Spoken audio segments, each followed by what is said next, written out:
Uh-oh, Jerry Lee's not there. We got her. All right, everybody. This is Jeff. And, Jerry Lee's back on. Here we go. Bring her back in. I'm Jeff Fuller, and that is Jerry Lee Medeiros. Right here. Sunfacer Manufacturing. And we have Justin Armenta from JA Digitizing Studios. And we have Jeff from, I guess, Fuller Embroidery Works. Yeah. And we're all here with the Embroidery Nerd. Well, almost all. Almost all. But we're all here. Yeah. The gang's all here. All right. And we have Crystal Wren in the comments. Hello. Hey, Crystal. How are you? We have Valentina. Hello. And we have Frank Dunn. Good morning. Good morning, Frank. Morning, or Frank. Evening or afternoon, or I don't know what time it is across I hope the you're pond. having coffee, buddy. And we have Eric here. Greetings, folks. In for a little. Always great to see you. Hello, Eric. So today we have a Digitizing 911, and I always get excited because I get to use this graphic. Okay. Oh, I left it up. that's almost painful. All right, so I'm going to go ahead and share my screen once I figure out how to do this. Oh, yeah, I have to change the view. How long have you been a nerd? At least a week. Too long. So today we have this design. It was submitted, and basically it's a double applique. They used a tearaway vinyl on it, but they also were interested in using fabric on it, and they wanted to get kind of our take on it. They're fairly new to digitizing, underlays, densities, pathing, all of that fun stuff. So we'll go ahead and take a look at this design. And Justin, I think you have a copy of it as well, right? Yeah, I'm pulling it up right now. All right. I'd like to jump in just for one little moment and make something, a little observation. Absolutely. Okay, so here's my question on this.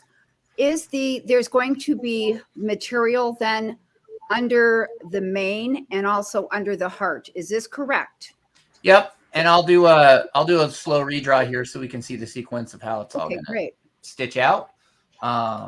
So we'll click that button and we'll just kind of move quickly through it. And so you can see it does it looks like a placement. And then I don't know if that's a cut line or not, but then it goes line going down. Goes and it brings it down, and then it's going to sew some stuff on top of the fabric or vinyl, one or the other. And then it's going to do a placement, and you saw the placement go down, and then it does a red line on top of it. So here's my second question now. Do we now have 2 layers of fabric where the mane is? Yes. Okay. At least that's how I interpret the design, because if I'm cutting the applique for this, I'm going to be... Okay, so then what are the thicknesses of those fabric? What fabric is it? So use tearaway vinyl initially, which is pretty thin. I imagine that you would use some type of coated twill. Typically, I like to use coated twills or coated fabric so that when I'm done, I can heat press it.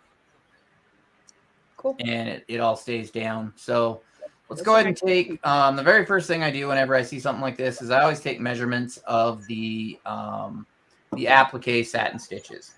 To me, it's really, really important when you're trying to cover an edge of a fabric. If you don't have enough of a inset of that fabric underneath the satin, then it's going to fray. It's not going to be secured down, and you're going to get some fraying. So, do you have a recommended inset distance for applique specifically? I like to go with as much as I can possibly get away with, and it. So 50% inset, a 75% inset. What you doing? I like to do a 50 or a 75% inset, and then if I have the machine or the fabric like laser cut or CAD cut, I guess on a plotter, then I can go like 85% cover. I like to cover a little bit more if I can. What about you, Justin? Sorry. So you're saying 75% overlap? Yeah. Yeah. Okay, not inset from the edge. Right. Yeah, I'm anywhere from 50 to 75%, depending on the design. So I did use the word inset, actually. And the reason so I want to make sure that my software understanding, and I want to make sure that we're on the same page because I did mean inset. And so what I meant was, like, when you have that satin border, are you are you moving 75% of the stitches? Like in Okay. tools, I could inset the stitches to where it would cover more of Gotcha. the in or the out. So you're referring to, tell me what you guys are referring to now. So I Well, would it'd be refer to it as from the fabric coming into the satin, 75% of the way in. Okay, yes. Okay. That was yes, we are talking about the same thing. Yeah, then yeah. good. It's a matter if you're referring to the satin border or the fabric. You could say 25% inset. Yeah, either way. Yeah, I was just 75% trying coverage. to get that in my brain from the like where our differences are like in the software. Thanks. I don't know what it's called in the software at all. It does, like I was looking at the objects here, and it does look to me like it was done manually. Mhm. They Yeah. manually placed all of the lines. They didn't use like the applique feature that's built in.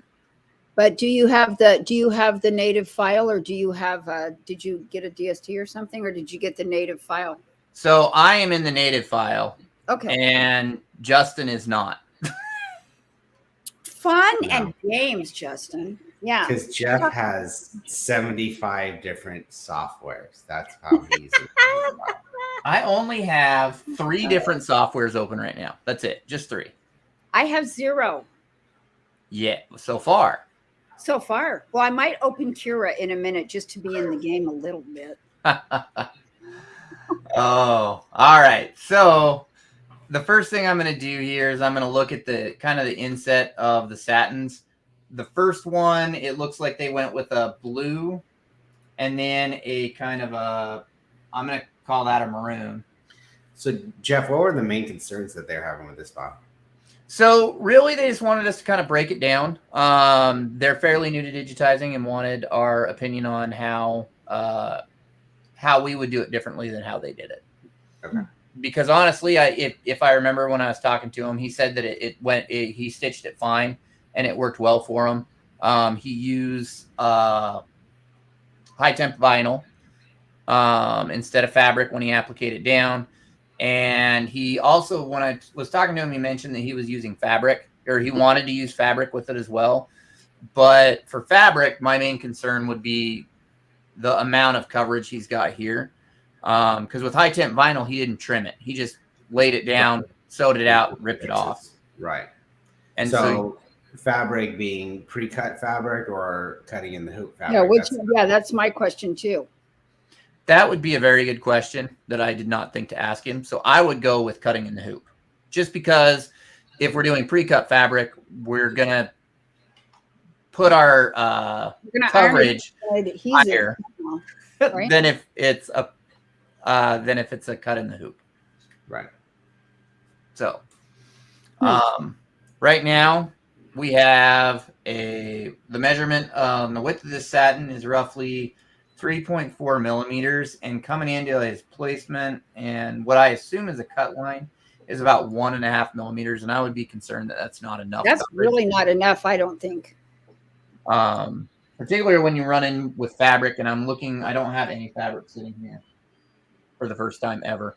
But what happens when you start going really close to the edge of the fabric is it's going to start to separate and fray.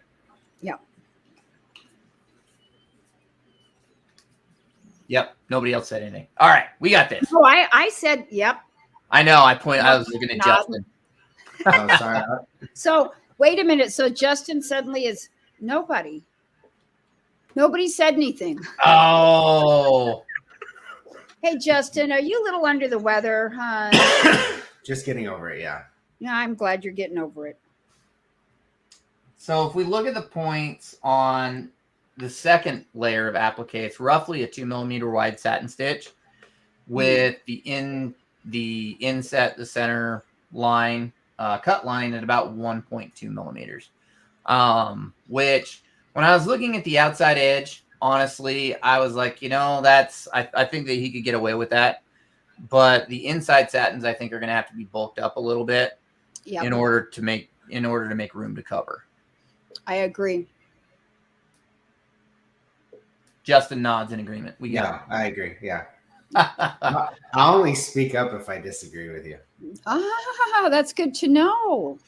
That is really good to know. I didn't know that. That is really good to know. So I just want to stop for a second because we asked people where they are, and actually some of us are telling us. Valentina's from Bakersfield. I know where Frank is. He's in England. Yeah. Let's see. So Embroidery Print now is from Minnesota, and well, I'm in Coeur d'Alene, Idaho. And Letty says that's the wee hours of the AM. It is. And I am not Justin- quite sure who this is. I The bet they're in the Goblin group. Haberdasher. It sounds like a hat person to me. So Could Justin be. is in Tucson, Arizona, and Jeff is in Ames, Iowa. At least that's what we tell ourselves. Well, that's what it says on his map thingy, on his Facebook profile. It's an illusion. Oh, and we have Matt. He Woo! joined the party. We don't know where Matt is. He could be in Wisconsin. He could be in Nebraska. He could be in an undisclosed location that he'd have to shoot us all if he told us. So This is a green screen. This is the. I love it how he got a picture of his room and then green screened it. Aliens. All right, so we have Vilma here from you New guys are Zealand, funny. and I'm from Rockhampton, Australia. We're just gonna say Australia. I'm not gonna try to read that. All right, Well, so welcome all. let's go ahead and look at the objects that they used, because this is gonna kind of dictate how we need to repair this. So it looks like that's a satin. I'm gonna go into the node edit tool, and it looks like it was done point by point, which makes it a little bit more difficult to Wow. add width to it. Unless You Hold add on. density. Did I guess right, Teach? Did I guess right? Do I get what it? we're gonna increase the density. Oh. Is that Yeah, what you said? Not density, pull comp. I'm sorry. That was an F, and now I get an A. Pull comp.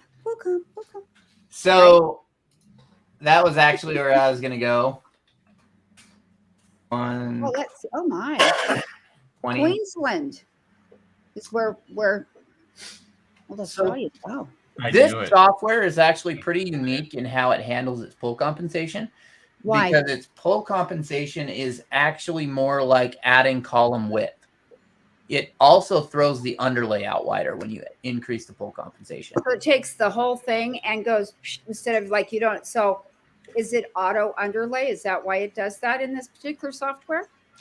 I have no idea, But to be it, honest with you. okay, but you're saying that this is something that's within this software. So doesn't it make sense that if you added pull comp, it would also move the underlay? Well, that's not how it's handled in Wilcom. Oh, because that is how it's handled in Pulse. So okay, Well, good. In Okay. Wilcom, you have a choice. There's pull comp where it just Ah, extends the satin stitches out. Okay, and then you have And then there's, the edge walk. what is it, column width, Jeff? Yep. Adjust Where column you width. you actually add column width, and if you Oh. have automatic underlay, it'll bring that underlay out. Interesting. Okay, interesting. Okay, and you know what? That actually is probably really how it is in Pulse. Actually, now that I think about it, it would make sense if you had pull comp. Why would it move that underlay? So yeah, that was just memory loss for a moment. Thought I'd bring you in here, my world. I think we all have memory loss. I can't remember what I had for breakfast. What? What? You didn't Exactly. have What? What? What's brekkie? So I basically bumped it out. Now it's about a 4 millimeter width. And I would look at if this is going to be for double applique and it's going to utilize fabric, I'm going to really want to pay attention to this line right here. And there's another line up there that when we run through the slow redraw or the fast redraw, you can see how there's a gap in there. on the placement. And now it looks like that one comes all the way down because we're going to need to cut against that line. And we need to make sure that that cut line's there. As well as I would actually throw down the zigzag and have the zigzag go around all the way. Yes, I would have too. I don't like this. It's not going to be stable. But I do have a question also, and maybe you're going to address it, but it's what caught my eye first thing. And that is where you're going to have to reorder those objects because of like when you bulked up that satin, there's the other satins are obviously went down first. I mean, last, like that was put down first. And then the other ones that are like detailing the main went down last because now they're over that satin. And that I just was like, oh my God, my OCD me was just like, ah! Yeah, watch this. All right. So see, we have a question. Yes. And it is, what do you mean by double applique?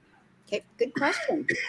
So essentially we're doing the applique process twice. We're going to put down a placement stitch, and then we're going to put down a piece of fabric, and it's going to sew the heart basically. And it'll go to the placement, it'll do the cut line, and then you'll trim away the fabric, and then you'll run it the rest of the way through, and then it'll stop again after a placement stitch where the hair is, and you'll add another layer of fabric, and then you'll do your cut line, and then you'll trim that away, and it'll do that final cover. And so that's what we mean by double applique, is we're doing the applique process twice, so 2 layers of it. If that doesn't answer your question, let me know, but I think it does. So I didn't add pull compensation, I guess, to all And of you them. will, I'm sure, but Well, I'm waiting for you guys to throw popcorn at me, really. well, so why wouldn't the so as a digitizer, hey, I don't have any, but I can throw other things. I got lids. Okay, so as a digitizer, when I'm doing this design, I would be putting down the detail in the main first before the outside, and here's why. It's going to tack down the fabric and it's going to push it out. And I would order this, like I would go from the middle out on those. I would do this one, this one, this one, this one. So to push it out and down, whichever way I want to go, before I'd be putting on that outside, so that it would tack it down, push it out, and then I wouldn't have to worry about wrinkling or buckling from, like, if it wasn't tight enough or scooched out enough. Technical term, scooched. Yeah. So now you've got me wondering. So see, those middle lines should be first for sure.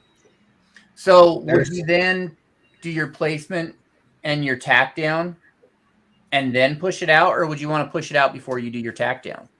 Well, you're going to tack it down first. Dude. Oh, shoot. I would tack it down myself, and then I would go in from the center and work those out. That's, see, here's the other thing I'm going to tell you. I would not be cutting it in the hoop. That's just me. I would cut this stuff prior. I don't want to risk popping something out of a hoop. I don't want to risk nicking an eyelash or that fill or whatever. And I don't want to, like, I don't know. I have very small hands, and I'm trying to figure out how are people trimming the fabric in the hoop? I would cut it out first to that shape so that I could, when I put it down, maybe a little spray adhesive or something, but pop it down. In fact, that's what I used to do, is use a little spray adhesive, but pop it down, and then that tack down stitch comes first, the placement, place it, and then the tack down. But so what is the advantage? Is there an advantage to cutting it in the hoop? I don't understand why you would less prep time. But you're having to sit there and with scissors or something. I've never seen it. There, in this particular one, in the hoop, when you're done, Jeff, there's a whole other reason why resequencing that I was thinking, looking at all these little edges around the face and the mane, trying to cut those out in the hoop. when you're doing the applique after the fill of the face, I have a suggestion on a reach sequence that it's going to make their life a little bit easier as far as cutting that particular second piece What of is applique. it? I'll show you on my screen when you're done, Jeff. Okay. Okay. He assumes I'm going to be done. All right. So if we moved all of these in, which we can do, I would actually have not moved them in, but I can see the reasoning behind both ways. And so I'll defer to experience. But we have another question. Sorry for the newbie question, but how do you know how and where to cut the underlay so precisely? Well, I'm gonna fess up here now. I don't do it that way, so I'm going to leave that to someone who actually. Okay. So before you do it, I draw the pattern. I mean, I have a pattern, and I draw that on the fabric. That's how I did it. And it seems like it could be easier for me, but Letty says that she just goes in the hoop, but I would be so concerned about nicking the stitches. So, and Justin, you seem to say, I mean, it seems like everybody does this a lot. So I'm trying to.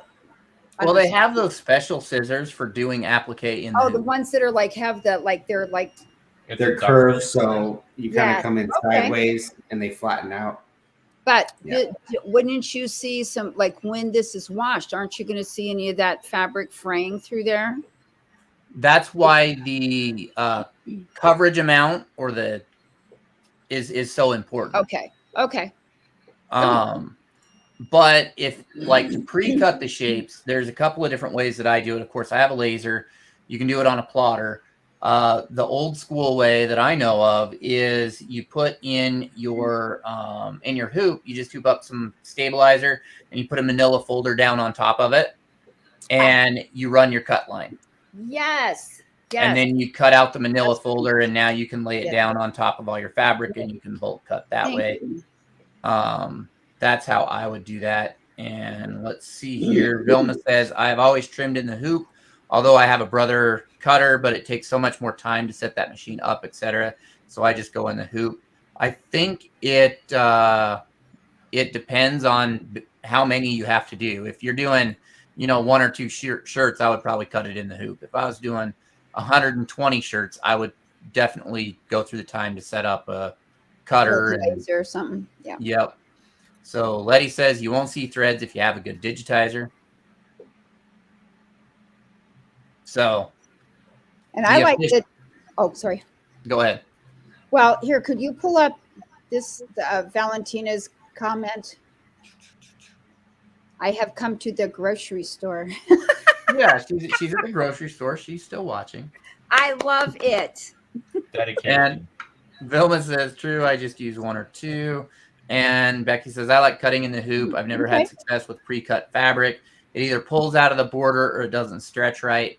And I think that's if you're gonna pre-cut your fabric, you need to have some type of backing on it. And that's what I did. I did have that. I actually did. So I have it's a product by Madeira. It's a 2 millimeter or 2 mil thick heat seal that I use to stabilize fabrics like that before I applique them, or I buy you can buy twill pre-coated. You could there's also the other option if you don't have the capabilities of cutting yourself.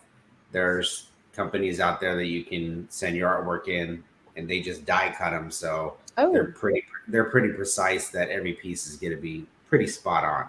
So you don't have a lot of variance there. Okay. I've never used a die cutter. So Stalls does that too, though, don't they? Like they do a lot of pre-cut stuff. Yeah. And that's their die cut, or do they plot it? I'm pretty sure it's die cut because whenever we order it, it comes like if there's 25 of them, and you could tell they're stacked and cut because you have to peel them apart. Gotcha. All right. So Embroidery Print now says I use glitter high temp vinyl. I just rip it away. And Letty says, if you have a lot of them, I'd send them out and have them done, and they'll send you a stitch file, which is true. If you send them the shape, they're going to send you, I think it's an upcharge, not an upcharge. I think you pay extra to get the stitch file, but they'll send you the stitch file. Yeah. So pretty much, besides resequencing, I would bump up the external borders. These I would go. I'm trying to use Wilcom hotkeys. You can tell how well it's working. Another brief suggestion here. Yes. On the main, what I would do is a main doesn't flow. The lines and the satins in the middle. I really like this design. I think it's really a cute design. The main, I would like have the flow going a little more like a real flow. For instance, the tallest one there in the middle, this tall one that's all the way up to the top. Yeah, like I would curve that a little more at the top, so it's like flowing like hair. You know what I'm saying? So you bring it a little more like this. Yeah, and the same with this one down here on the bottom. I would do that very same thing where I'd whip that tail around. I would be doing that kind of a thing. And to make it more, give that idea. And I know, like, if I was going to be doing this in mass, this guy would go away. Yeah, I don't like that's or maybe like decrease no, the curls are cute. Okay, they are cute, but when you have to cut, this is a natural bend right there. Yeah, if you have to cut inside of this little curve with a pair of scissors. Not only that, but if you were to drop that main down a little bit, then you'd have less heart to deal with, too. If you were to like open that little part out where it's pull this down further right here. Yeah. Mm-hmm. Yep. So Velma has a question, I think. So I would also sequence the main stitch to stitch first, and then the cover stitch. Yep. The main. Yeah. So I see Justin pulled up his software, so I'm going to go ahead and bring that up. There we go. So the resequencing that I was thinking of is I saw that, it did the heart first, and then it came back and it did the flat embroidered areas, and then came back and they were trying to tack down the applique material. And like Jerry was saying, trying to come in here and all these tight spots after the fact, and where you're going to have to be real precise in your cuts to make sure that fabric isn't coming into your embroidered area. I actually would suggest you don't always have to have your cut lines and tack lines right before your satin stitch that's going to cover the edges. So I would actually suggest coming through here and doing your placement line and your tack down line first, and eliminate all these intricate areas. And what you can do is you could actually come in here and cut that fabric kind of just loosely inside, because it's going to be covered with this fill. Yes, so all around this edge, you're not having to worry about cutting that intricate fill. So you're doing your trace, your tack down, your cut line. Go ahead and cut your material at that time. Then you embroider the rest of the stuff as far as your filled in areas. It's going to cover that edge, and then you come back and then finish it off with that satin border.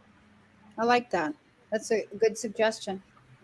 So anytime you have pretty much the whole right side of the main is, a little bit wavy, maybe in that little area here, it might be a little tight to get in your scissors. And if this isn't a real specific, like somebody's, company or specific design that they don't want to change, if it's just something fun that you're trying to put out a product with a unicorn and a heart, that's where you kind of say to yourself, okay, do I really need these tight curly cues in the hair, because it's going to drive me crazy when I'm trying to get my scissors in that corner to cut out that point of the applique. So you might want to just make those waves of hair a little bit more bold, a little bit less, enclosed. But yeah, coming down this side, I don't think it would be too hard to make those cuts. But coming in here, this area, to me, it's going to cause a lot of delay and a lot of time trying to cut those out after the fact. Well, and if you're increasing the column width on the outside satin, you can, like I notice on my screen, and I'm just going to pull it up here for a second, is right here. This is pretty much closed off right there. Right. So I would just kind of merge these two lines a little bit closer together and just run the cut right across that point and around there. And then you're not really having to try and cut inside of that point. You're just kind of nipping it off. And it's going to get covered anyways. Yeah, so it's either opening up elements so you don't have that point, or closing it up so much that that point is actually fully embroidered and you're not having to worry about trying to get in that little small area to cut out. Yep, and I would do like the same thing here. We're looking at these stitches. There's a mild gap there, and it's going to open up a little bit when it sews down. But we could just pull that point a little bit over so that it overlaps and tuck those two so that they lap over the top of each other. And now, instead of trying to cut down inside that point, we're just cutting around it. We're kind of rounding it off, I guess. I guess the way I look at it is when you're doing applique, I mean, unless you're doing, block numbers or something like that, where you're just zipping around a straight edge, if there's any opportunity to hide any edge with more embroidery on top, you'll want to do that. I mean, you don't want to come across the face, half of the face of the horse, something that stark, because your fill over it, you're going to see half of it has applique material underneath and half of it doesn't, especially if it's a high contrast, like if it's, a red applique and you're filling white on top of it, you're going to see that difference. But being able to be a little bit looser and not having to be so detailed cut and hiding it with any top stitches, I always go that route. All right, so now you've got a question that I have. When you're covering like a red with a white, so a red fabric with a white fill, do you believe in throwing white stabilizer down on top of the fill to basically hide the red? Underneath the fill, on top of the red, stitch over the top of it, pull the tearaway, and throw an edge down. Yeah, I think that'd be a good idea. I've Okay. never tried it. So you guys are in that camp. So I need to make sure I'm understanding this. You throw extra stabilizer down, and then you hit it with white thread. So if there's a big red applique area, Mm-hmm. say like this is a big red heart, and we're gonna do, Yep. an inner heart that's white, and then you're actually gonna use fill stitches. Okay. You can hammer it with density to try to get that coverage to make sure that red's not bleeding through the white. Or like Jeff's saying is, before you embroider that white part, you throw a piece of tearaway on it, gives you that buffer between the red stitches and the white stitches and the red applique material. And then you sew it on there and rip off the edge. So my question is, after the fact, when it's washed, the tearaway by its own nature is going to go away. So do they ever come here? Do they ever do that then? Because that's what you're trying to avoid. Am I right? Or am I Not just all tearaways wash away, though. No, but okay, but wouldn't it? Over time they deteriorate. Yeah. Yeah. So is that ever? So how long does that last? I have I'm no idea. curious. This is a real question. Yeah, no, I have no idea. Depends. I've been told about it. Who here's done it? I've done it on a patch, Okay, but it's on a patch, and Okay, you don't really have to worry about the laundering part. I've done that type of idea, fixing like a garment that got a bird's nest and ripped a hole or something Oh, like that. okay. Oh, okay. Where you can kind of save it, where if you're able to hand stitch the fabric closed again, go back over it, drop some tearaway, drop your fill area on top of it. Nice. Yeah. Nice. Oh, that's a nice little tip too. It's top secret. We're going to call that a trade secret. Well, I why don't know. we so hesitantly brought it up. Hey, Matt, edit that out on the replay, please. Yeah, we'll It's not just make the recorded. video disappear. All right. So I have done that with stabilizer. I will also say one thing on that. Always pre-check your fabrics to ensure they don't bleed. I've seen some messes where it's a red heart, white mane, and you end up with pink because it wasn't necessary to dye fast. It's actually a good tip. I've never thought of that. I'd have just made it a bonus pink unicorn. Oh, sorry. Vilma says, can you not do a light fill stitch in white before you do your main embroidery? You can. However, when you do that, you are adding density. You're adding stitches. That's why a lot of people don't. Yeah, and you can put down, like, essentially you're building a bridge, kind of. Eric's got a really good article on it about underlay, how you're kind of setting up a foundation on top. So you could do like a bidirectional hatch, or maybe even add a third underlay underneath there and increase your density a little bit to really lift those upper stitches off the fabric to give it a little bit more shadow on the inside. But you're still running into the problem of, now you're at 3 underlays or 2 underlays, Right. and you still increase your density. density. Yeah. So that is, I don't know. It was something that was brought up to me once, and I was like, this is a good opportunity to ask the question to the experts. Well, I would like to also bring up a little something that kind of segues into this.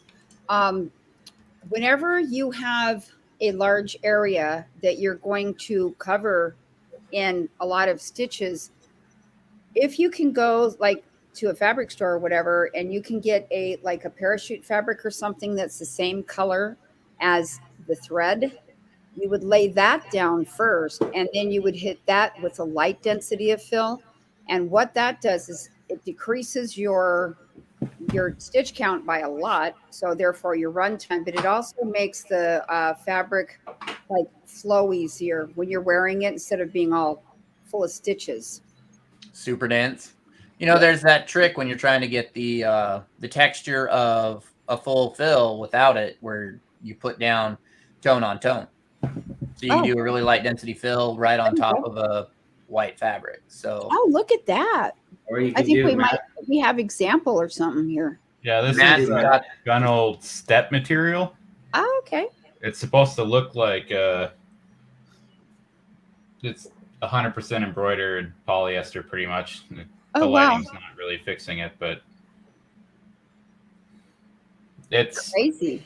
Usage depends on. Why am I so big? It's the Matt Enderley show. Fix it. But okay, we'll go. What's the usage there, Mr. Big? I actually have a patch I used it on. Let's blow him back up full screen again. Yeah, let him see his pores. Never mind. I didn't use it on the production one. But for this patch, I originally bought this material to make these, so I didn't have to stitch the blue background when I first started. Because what was it, like 14,000 stitches or something I had to do, and I thought that was like $14 that I had to charge. So I bought this stuff to save money, which I'm pretty sure I paid $90 for this, and I didn't even use it. And you still have it too, all these years. And then I realized you don't have to price it $1 per 1,000 stitches for patches. So that's also thanks, Jeff, for that tip anyway. back in when we started. So that step, what do they call it? Stitch saver, I think. Yeah. So that stitch saver, it's thick. Yeah, and it doesn't laser cut well because it'll flare up. It flares. You mean it catches fire? I'm pretty sure there may or may not be a YouTube live in the nerd group somewhere of me having a fire in my laser cutter. Okay, live. that's funny. I'm sorry, but I remember that. Yeah, That was and really now fun. there's a fire extinguisher mounted right next to it. There you I didn't go. have one. I just padded it out. But yes. fun times. You guys are killing me. Yeah, sorry to derail the Digitizing 911 with an actual 911 story, but Well, it's got 911 for a reason, right? Yeah, he had to call 911. Actually, I don't think he called 911. No, I didn't. I just smacked the cursed a fire lot. and put it up. It became rated R very quickly. All right. So, Justin, you would put the cut line out here, and then do your tack down here, and then do your cut line here and your tack down here, and then do your trimming, and then throw down the fill.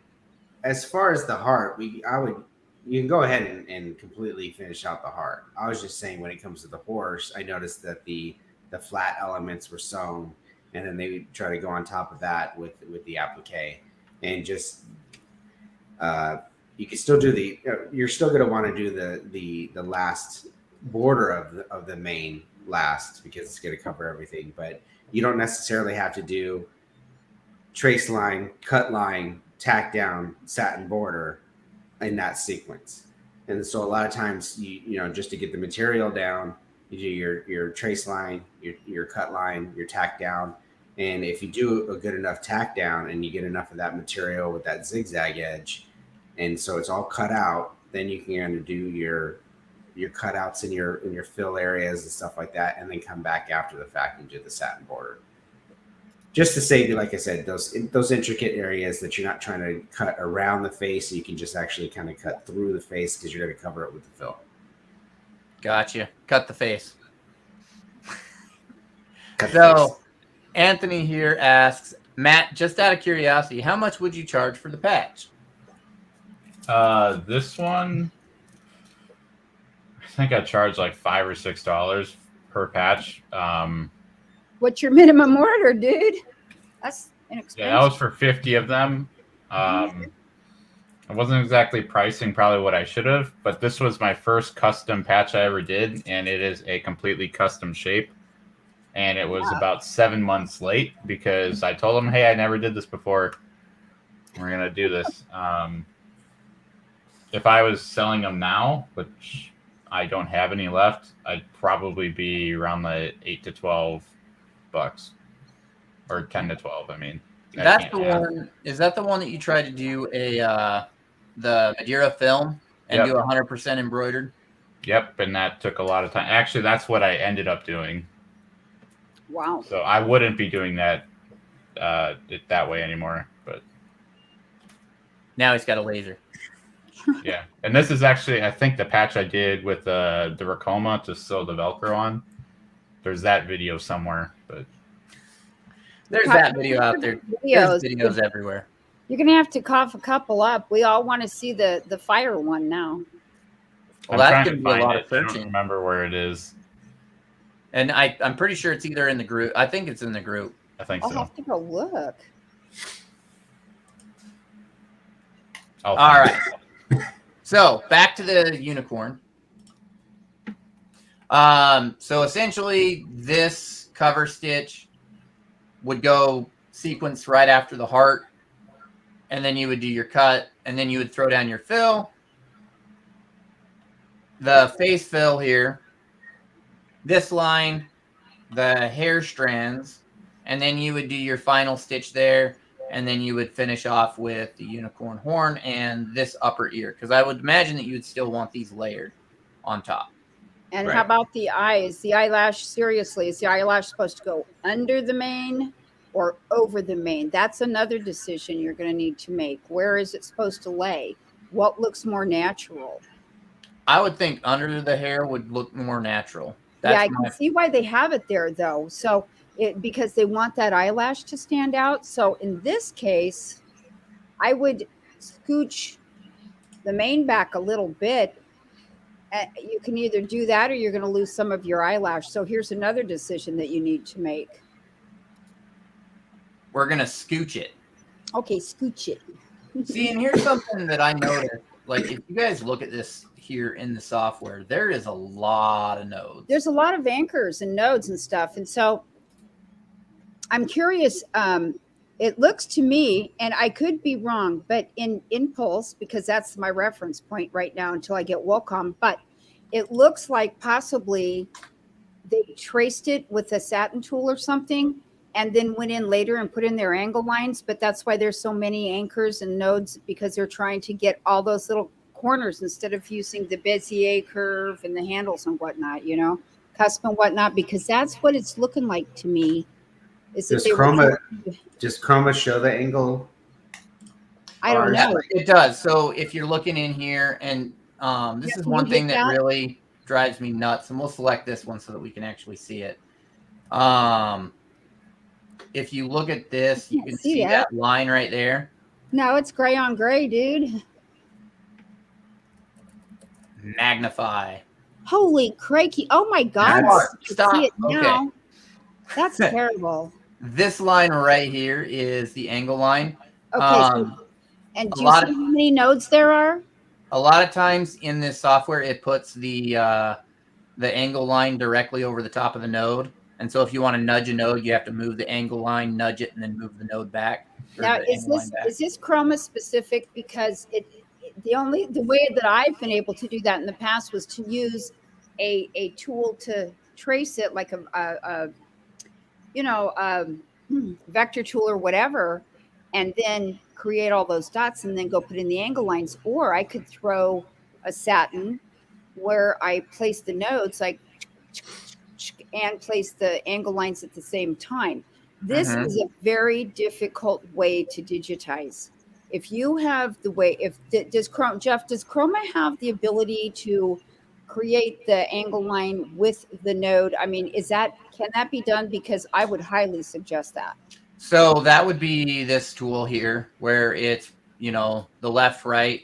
Yeah, point, counterpoint, yes. And then you like right click or something, and then you get your Bezier and stuff like that. No. Okay. you have to go in here and you have to change the node type. Okay, so they're all hard square nodes, all of them. They're all hard curves. I did round ones here on the end. Okay, so but you could do that in the center, but I would use that type of tool way before I'd be doing this other thing. That's a lot of editing. Somebody put a lot of time into click, click, click, click, click, click. Every time you drop an anchor like that, a node like that, your machine reads that as a needle insert, and it will insert the needle on those points. This software, it has the point counterpoint tool. It has that's here. It Commonly known has as in other places, but the right side essentially, and then you come back. Oh, see, that's the one that they must have used, though, and that is painful digitizing. And then you have to go in and edit your lines. Jeff likes digitizing with that one. They also have the steel pattern. But see, I wouldn't see that's cool. Oh, okay, that's the steel stitch. Okay, so on this in other software in Pulse, it was called the steel stitch. But basically, I want to explain the difference besides just what you just saw Jeff do. One is with the first tool that he used, he could dictate the width. He can tell it the width. In this one, he drew a straight line, and it's 100% the same width all the way through. And that's another big difference between those two. Yep. A lot of times when I'm doing outlines and stuff, I'll use this here, because then I know that it's going to be consistent width all the way around. Yes. Sometimes when you start coming into corners like this, it can do weird stuff just because it's so tight. But I tend to use like that. That's generally what I use that for. This tool here, where basically you go up one side and you come back down the other. That's work. Yeah. That's way too much work. I wouldn't do that if I was going to use a satin. That is like so much extra labor. See, and I actually prefer that tool when I'm doing lettering. Well, Jeff. That's why I'm fired. I don't have any response to that nonsense and insanity. Nonsense. I'll just sit here and drink my magic tea. Justin's like, I know when Jeff uses that thing. I have to go in and fix it. He's a column B type of guy. Well, if the shoe fits. If the stitch fits, stitch it. It has its benefits and its drawbacks. And when you're going into lettering and like if you're going up one side and you're going to do a cap, instead of doing two separate objects, you can do one side and the cap as one object and then do the other object when you're doing the column B. I find that is a weak excuse. Okay. I am not buying that. I just threw that out. Okay. For something else, my friend. Justin's gonna die. You got him coughing now. He's gonna die. Sorry, my friend. Sorry. We'll bring you back. Where's your Jameson? Fred here says nonsense and insanity. That's my job. No, Fred, that's my job. Oh boy, we're going down the hole. It's a nonsense and insanity standoff. I think it's like that. It's about time I rebooted my computer. It's starting to run kind of slow. Well, so the person who submitted this, I hope they're watching. I do believe they are. Oh, good, because I hope that I'd like to know if any of this has made sense or helped in any way. If not, they have my email. They can throw popcorn at me later. If it did, we all want to hear. Otherwise, just tell Jeff. If it's wrong, shoot me an email. If it's right and it helped, tell us all. Tell us all. All right. So, and it is Todd's file here, and he says tons. So. Oh, hi, Todd. Hey, Todd. So let me ask you: do you have any other questions? Do you have anything so far that we have not addressed, or curiosities that maybe piqued your curiosity and you don't understand them or have a question?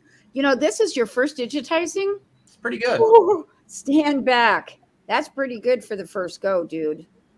And it does look like if I'm looking at the tools here, I think it tells me what tool it's created by. Oh yeah, it should. Off to the side here. So look at that. We just put that's really good. This one in. Let's see. Now, see, this is a way what Jeff has just done. I want to point this out. Jeff, don't delete that, please. But see how he's got that angled? This is one way that when your satin can only be this wide, okay, this wide, and you need it to be, and it's too narrow to really pull a stitch. What you do is you angle it like what Jeff just did, and it actually can still mimic a satin, but it gives a longer stitch for it if you can pull that off. I pulled it off. Good job. Yay. I pushed the button. Yeah, so Todd says here, I think I came in late, but I wondered about the width of the border. Well, it'll replay anyway. Yep, it'll definitely be out there for replay. Yeah. And I would bump out this border a little bit. And when you're coming with your cut line after your placement, let me get this into wireframe here so that we can see a little bit. I would nudge that over a little bit more to the outside edge to give you more coverage. And roughly, you know, right now you're at 50%. So if you're going to cut it in the hoop, I'd go to like maybe 60, 70%. Yeah. And if you're going to pre-cut your shapes, I'd go to 75%. Justin, what about you? Yeah, I'd be right around there. Yeah. And then that's just going to give you a little bit more coverage so that it helps avoid that kind of frayed look. Because sometimes if there's not enough overlap, you get that it starts to fray the fabric, and you can see it on the inside edge of the satin. And then there's questions. Generally, people have that, and they could say, how can I fix it? Yeah, because if your satin border that's coming over the edge is only catching a small amount of that fabric, it's going to tend to kind of tear that fabric away from the weave. If you're grabbing a lot of that fabric, it's a lot more substantial, so you're not going to have that fraying around the inside edge of that applique border. Yep. So with that, I hope we helped. I don't know if anybody has anything else they'd like to say on the design here before we close out. I think this was a good session, and I think that a lot came up that wouldn't have otherwise come up, and we got more covered than just the little bits. That's what I think. Yep. Aren't you glad you asked? I'm going to push this button. We're going to go back into Brady Bunch mode. So with that, that's pretty much how we would approach this if we were going to be digitizing it. Some of the things that we would change. For your first try in digitizing is pretty good. And like I said, we would just bump out. I think the biggest change that would need to be made is that inner hair to bump out that column width. But resequencing, like Justin said, would save you a lot of time in your run and make it a lot easier to cut out. Yeah. But with that guy is Justin Armento from JA Digitizing Studios. Wait, almost. There we go. We have Jerry Lee Medeiros from Sunfacer Manufacturing. Wait, And we have Matt Enderly from Patch Phrase. And I'm Jeff Fuller, and we're going to grab one more question before we it's hard. hang up, is talking about fraying. Is there a homebrew recipe to prevent fraying? Only kombucha. Only kombucha. I would use like an iron-on. Matt's got PreCheck. I would use like an iron-on interfacing, some type of a heat seal to seal that off. They want a recipe. That means make your own. Oh, lots of Homebrew starch. recipe. Super glue. Kombucha. All right, guys. But with that, we're all here with the embroidery nerd, and we're gonna we'll catch you guys next time. Thanks so much. It's been real. It's been fun. It's been real fun.